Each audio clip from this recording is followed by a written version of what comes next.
안녕하세요. 마더터 수능수학 대표 강사 최희남 선생님입니다. 이번 문제는요. 2020년 4월 합평 나형 29번 문항입니다. 자, 그림과 같은 바둑판 모양의 도로망이 있는데 이 도로망은 정사각형 R과 같이 한 변의 길이가 1인 정사각형 9개로 이루어져 있어요. 이 도로망을 따라서 최단 거리로 A 지점에서 출발해서 B 지점을 지나 다시 A 지점까지 돌아오겠대요. 그랬을 때 다음 조건을 만족하는 경우의 수를 한번 구해봐라 라는 문제가 되겠습니다. 자, 근데 문제를 보니까 정사각형 아래 네 변을 모두 지나야 된대요. 이게 무슨 얘기야? 정사각형 아래 네 변을 모두 지나기 위해서는 생각을 한번 해볼게요. A에서 최단거리로 가고 있어요. 가고 있다가 예를 들어서 이런 지점을 들린다라고 한다면 이런 지점을 들린다고 했을 때 다시 이런 식으로 꺾어올 수는 없습니다. 맞죠? 왜냐하면 우리가 지금 최단거리로 가고 있게 되고 이렇게 오고 이렇게 오고 이렇게 오고 이렇게 오게 되면은 다시 똑같은 것을 지나게 되는 거거든요. 최단거리가 아니잖아요. 그쵸? 그럼 얘네가 과연 최단거리로 가면서 네 변을 모두 지나려면은 어떻게 반드시 돼야 될 것이냐? 여러분들 그것부터 좀 생각할 수 있으셔야 될 것 같은데 이런 지점을 지나야 되는 거겠죠. 반드시 이런 지점을 지나서 여기까지 이렇게 왔을 때 두 가지 케이스가 발생을 하거든요. 요렇게 돌고 요렇게 돌고 그 다음에 네 변을 모두 지나야 되기 때문에 여기서 이렇게 오면은 이제 정사각형을 각 변을 한 변씩만 돌고 오기 때문에 아까와 달리 다시 다섯 개의 변을 지나는 상황이 아니잖아요. 그쵸? 그래서 요런 게 우리가 지금 찾는 최단거리의 수가 되는 거예요. 이해돼요? 그래서 반드시 이 아래 네 변을 최단거리로 돌아오기 위해서는 요 별표 지점을 지날 수밖에 없다라는 겁니다. 이해되셨죠? 그래서 아까처럼 여기를 지나게 되면 네 변을 다 지나게 되면은 다시 돌고 와야 되는 그런 상황이 될 거기 때문에 무조건 여기서 이 점을 지났을 때 네 변을 한 번씩만 돌고 오는 그런 상황이 될 거예요. 그러면 그게 이제 몇 가지인데? 라고 봤더니 그럼 A서부터 별표까지 몇 가지죠? 그러니까 오른쪽 화살표 두 가지랑 위쪽 화살표 두 가지를 배열하는 방법의 수랑 똑같겠죠. 그게 바로 최단거리 수가 될 것이고 그럼 걔는 전체 4팩 나누기 화살표 두 개 똑같으니까 2팩, 2팩 나눠주시면 될 겁니다. 그래서 얘네들 배열하는 그 방법의 수만큼 경로가 만들어질 거거든요. 그쵸? 자, 근데 여기서 조심해줘야 되는 게 자, 여기까지 왔어요. 우리는 요렇게 먼저 갈 수도 있고 요렇게 먼저 갈 수도 있습니다. 선택권이 두 가지예요. 그래서 두 가지. 그래서 예를 들어서 만약에 얘로 먼저 이렇게 갔다라고 진짜 빨간 색깔 경로로 갔다라고 한다면 그러면 나머지는 선택권이 없어요. 다시 무조건 네 변을 한 번씩 돌고 와야 되기 때문에 이렇게 오는 경우 한 가지밖에 선택을 못 합니다. 이해가 돼요? 그래서 만약에 아까 전에 이렇게 갔었으면 거꾸로 이렇게 돌아오는 경우 한 가지밖에 없는 거겠죠. 그래서 이때 돌아왔을 때는 무조건 한 가지 케이스밖에 없을 거예요. 다시 여기로 왔어. 다시 여기로 와서 A 지점으로 다시 돌아가야 되는 그 최단 경로는 똑같겠죠. 4팩 나누기 2팩, 2팩까지가 되겠다. 그래서 계산 한번 해보시면요. 4, 3, 12. 그 다음에 2 또 나눠주면 6 곱하기 2 곱하기 6이 돼서 이 가족권을 만족하는 전체 케이스는 72가지가 되겠구나 라는 것을 알 수가 있어요. 근데 우리는 지금 가족권만 만족하면 되는 게 아니라 나족권에서 이제 또 뭐라 했냐면 한 변의 길이가 1인 정사각형 중 네 변을 모두 지나가는 정사각형은 오직 정사각형 R뿐이다 라는 조건이 주어져 있습니다. 이게 무슨 소리야? 얘가 A에서 출발해서 B 지점 갔다가 네 변 지나고 다시 왔을 때요.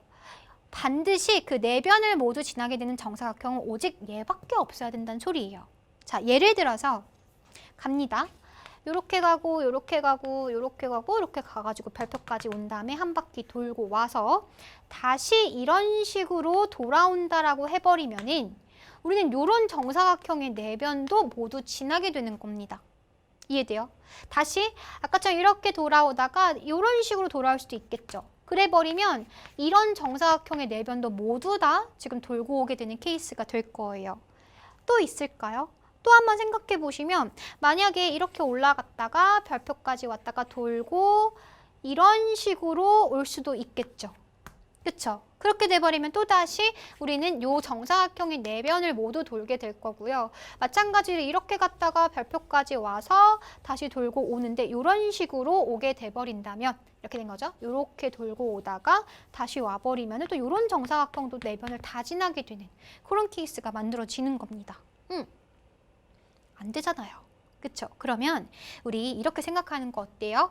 일단 아래 네 변을 모두 지나는 이 정사각형을 지나는 케이스들 중에서는 이런 정사각형들을 지나는 케이스도 반드시 포함하게 돼요. 이런 정사각형, 이런 정사각형은 절대로 다시 돌아올 수가 없습니다. 왜냐면 우리가 이 별표를 무조건 지나야 되기 때문인 거죠. 그쵸? 그렇기 때문에 그럼 요 네 가지 정사각형을 돌고 오는 그 케이스를 뭐 해주자? 빼주자란 소리예요. 그래서 쌤이 이 이름을 한번 줘보도록 할게요. 예를 들어서 뭐 R1, 그다음에 뭐 R2, 그다음에 R3, 뭐 R4 이렇게 이름을 좀 한번 줘보도록 하겠습니다. 한번 차근차근 생각해 볼게요.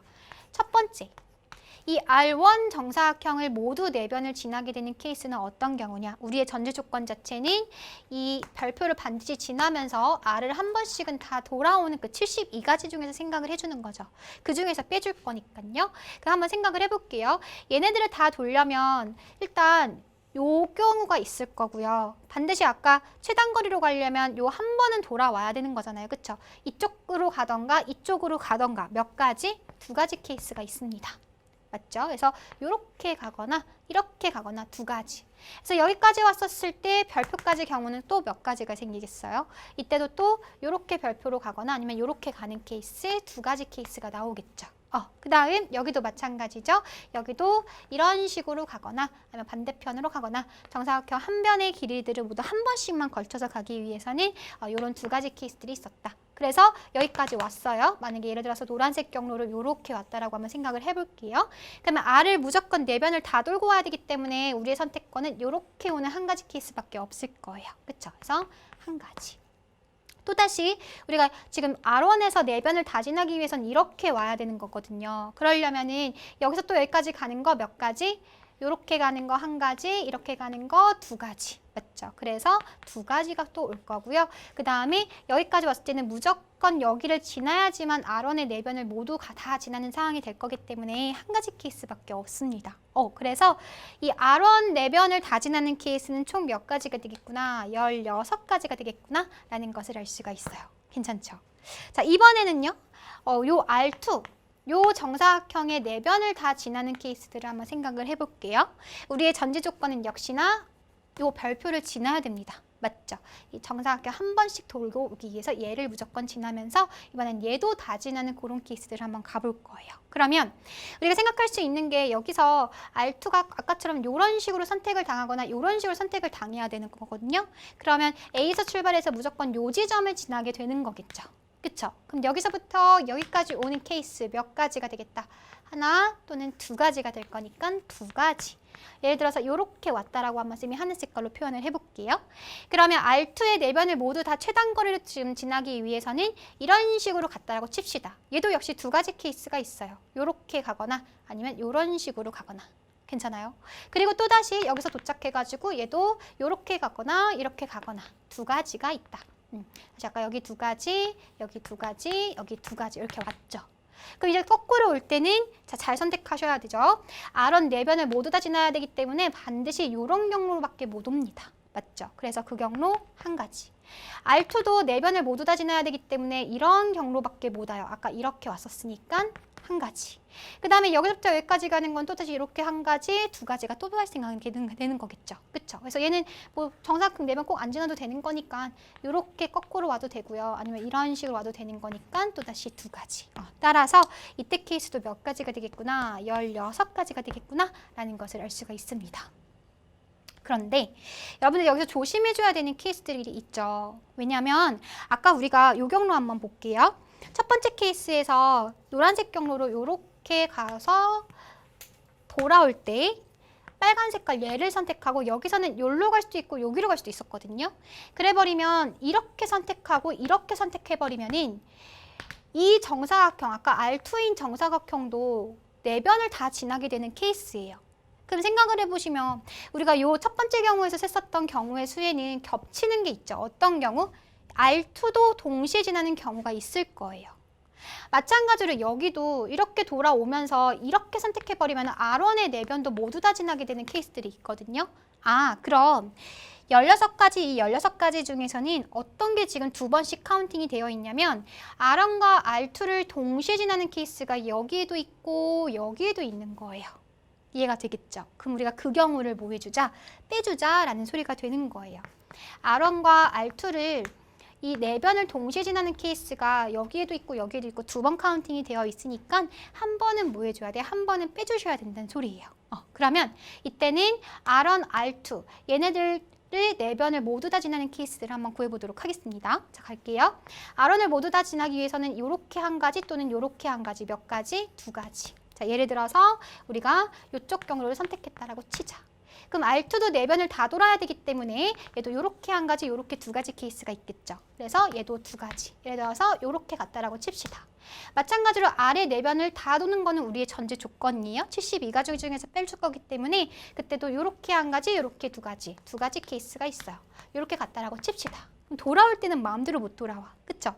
이 정사각형들 R1, R2, R의 네 변을 모두 다 지나면서 와야 되기 때문에 여기서 무조건 이렇게 한 가지, 여기서 이렇게 가야 되는 거죠. 한 가지. 그다음에 얘도 이렇게 가야 되기 때문에 얘도 한 가지예요. 됐나요? 그래서 이때 케이스는 몇 가지가 되겠구나. 이때 케이스는 8가지가 되겠구나 라는 걸 알 수가 있습니다. 그러면 우리가 지금 구해놓은 아까 16가지와 16가지 중에서 8가지는 뭐 해줘야 돼요? 얘네들은 빼주셔야 되겠죠. 그래서 우리가 R1 또는 R2를 지나는 경우의 수는 몇 가지가 되겠다? 32에서 28을 빼주게 되는 거니까 24가지가 존재하겠구나 라는 것을 알 수가 있습니다. 됐죠? 그럼 이제 조금 더 바꿔서 이번에는 어디를 지났을 때 한번 가볼까요? 요 정사각형을 지났을 때도 한번 가보도록 할게요. 그럼 이때는 몇 가지? 이 정사각형의 네 변을 최단거리를 돌고 오기 위해서는 반드시 요 점을 지날 수밖에 없어요. 그쵸? 그래야지 이렇게 가면서 올 때 거꾸로 한 번만 걸쳐서 돌 수 있잖아요. 네 변을 골고루 한 번씩만 걸쳐서 돌아오는 게 최단거리가 될 거니까요. 그럼 이렇게 가는 거는 지금 몇 가지밖에 없어요? 한 가지입니다. 무조건 여기를 와야 돼. 그럼 여기서 이렇게 가는 거 한 가지, 그 다음에 오른쪽으로 가는 거 한 가지, 두 가지 케이스가 있습니다. 그래서 예를 들어서 이렇게 왔다라고 칠게요. 근데 우리는 반드시 이 별표를 향해서 가야 되기 때문에 여기까지 왔을 때 갈 수 있는 건 또다시 몇 가지? 한 가지밖에 없겠죠. 그리고 나서 다시 이렇게 가는 거 한 가지, 이렇게 가는 한 가지, 두 가지 케이스가 있을 것이다. 그래서 여기까지 이렇게 왔어요. 그러면 경로가 지금 이런 식으로 만들어지고 있는 거예요. 하지만 돌아올 때는 마음대로 돌아오시면 안 된다. 아래 네 변을 모두 다 돌고 와야 되기 때문에 이렇게 가는 거 한 가지. 그 다음에 여기서 반드시 여기로 와야 되죠. 그럼 얘도 한 가지 경로밖에 없어요. 여기로 와야 되고 그 다음에 네 변을 돌기 위해선 이렇게 무조건 와야 되는 거죠. 아까 이렇게 지금 갔으니까 위로 올라갔었으니까 이번에는 이렇게 내려와야 됩니다. 그래서 또 한 가지. 그 다음에 다시 A로 돌아오는 거 최단 경로 한 가지밖에 없겠네요. 그래서 이때는 몇 가지가 되겠다? 이때는 네 가지가 되겠구나. R3의 모든 네 변을 최단 거리로 돌고 오는 방법은 지금 네 가지가 되는 겁니다. 여러분들 이번에는 R4도 할 거잖아요. 근데 이거 할 필요 있을까요? 사실은 구조적으로 완벽하게 대칭인 형태에서 R3를 4번 더 다 도는 거랑 R4를 4번 다 도는 거는 구조적으로 경우의 수가 완벽하게 똑같을 거예요. 이런 데서 시간 줄이셔야죠. 그쵸? 그래서 R4 역시 마찬가지의 경우이기 때문에 대칭인 형태를 지금 정확하게 띄고 있기 때문에 R4 역시 4가지 케이스가 될 겁니다. 하지만 이 중에서는 아까처럼 R3와 R4에서는 동시에 지날 수 있지가 않죠. 그래서 요 네 변을 동시에 R3, R4를 동시에 지날 수 있는 경우는 없기 때문에 이때는 빼줄 게 없어요. 좋네요. 네, 그래서 결국에는 이 네 개의 사각형, 정사각형을 지나는 케이스는 아까 24가지에다가 네 가지 다 더해주시면 총 몇 가지? 32가지가 될 겁니다. 하지만 우리가 최종적으로 구해주려는 답은 전체 케이스들 중에서 우리는 반드시 아래 네 변만 한 번씩 지나야 되는 거니까요. 그 32가지를 뭐 해줘야겠어요? 32가지를 빼주셔야 되는 거겠죠. 네, 따라서 우리의 최종적인 정답은 몇 가지가 되겠다? 40가지가 되겠구나 라는 것을 알 수가 있겠습니다.